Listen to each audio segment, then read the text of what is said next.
นี้ลุ่มน้ำวันนี้วันที่6มกราคม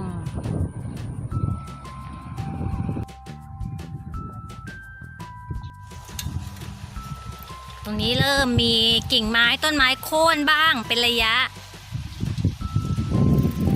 นี่ไงวันนี้เราก็มาวิ่งกันเป็นปกติไหมไม่เหรอ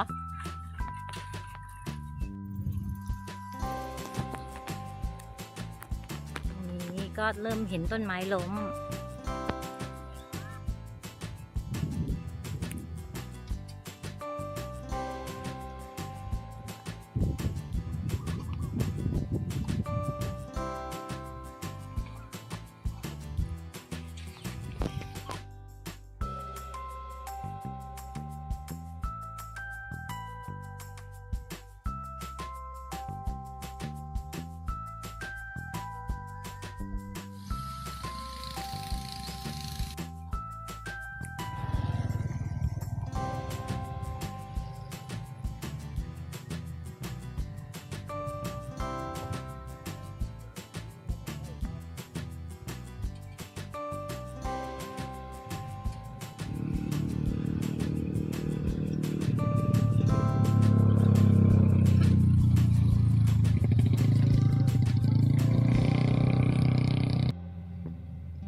โอ้โหโค่นเป็นทิวแถวเล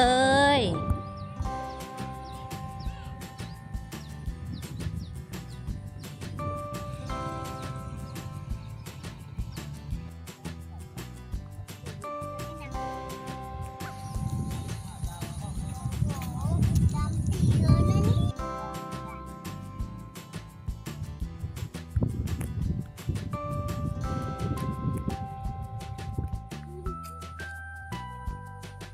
ดูสิว่าเลี้ยวไปหน้าพระตำหนักเป็นยังไงบ้าง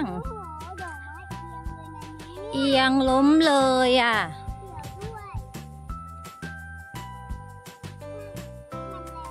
ลมมันพัดแรงพายุเลยแหละลูก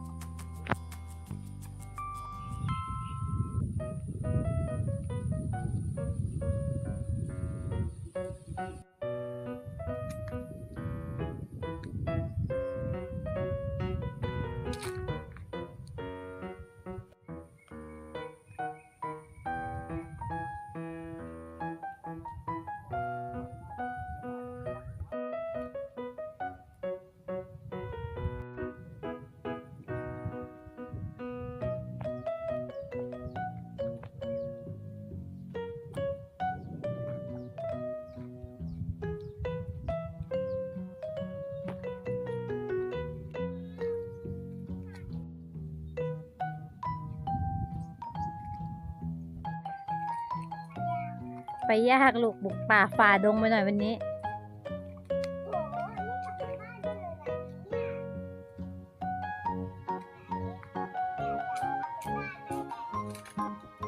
ตำหนักก็โค่นหลายต้นเหมือนกัน